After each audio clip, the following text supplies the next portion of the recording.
تگ را تگ پختون ولی را سر نرمل را دا تگ را تگ پختون ولی را سر نرمل را او بدی یقی او ډوډۍ د ملا ګرمل را.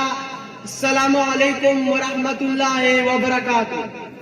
زما ګرانو استادانو او زما خوږو ملګرو، نن زما د تقریر عنوان پښتونولي او د اصول دي.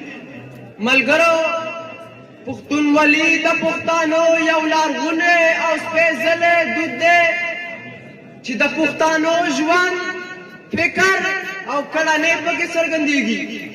دا یو داسې قانون دی چې د پښتانو په ټولنه کې د ژوند لارې چارې، د عزت او ننګ حفاظت او د انساني ارزښتونو درناوی ټاکي.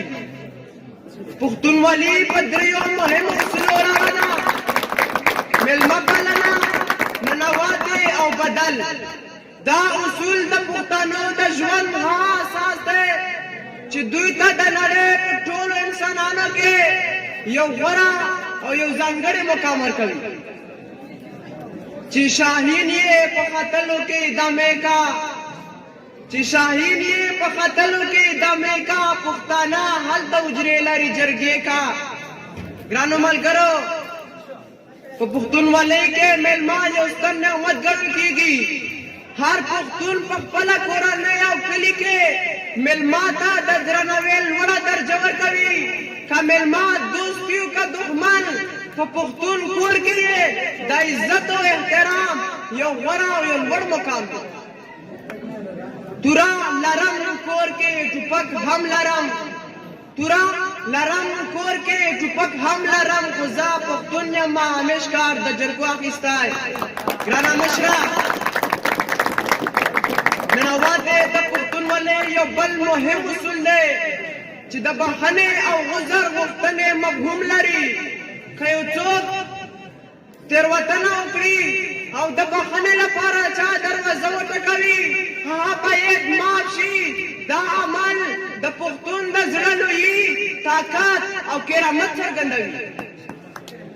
بدل بدرې اخلم خامخا نن یې په شور اخلم، بدل بدرې اخلم خامخا نن یې په شور اخلم، که په شور ونه شوه سبا یې بیا په زور اخلم.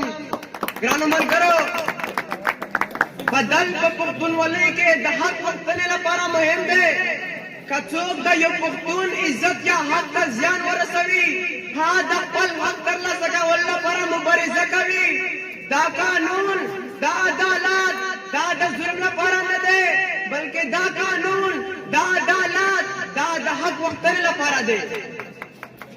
ګرانه مشره، پښتونولي یوازې یو دود نه دی، بلکې د پښتانو د ژوند فلسفه ده چې پکې د شرافت، د عزت، د غیرت او د انسانیت ټول اصول ځای لري.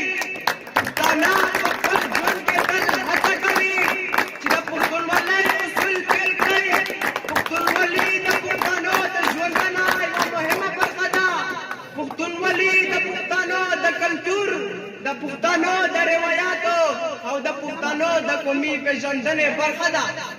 اخر زه خپل تقریر په دې شعرونو ختمول غواړم: زه به تل په لار د مېړنو سره ځم، زه به تل په لار د مېړنو سره ځم، یما پښتون د پښتنو سره ځم.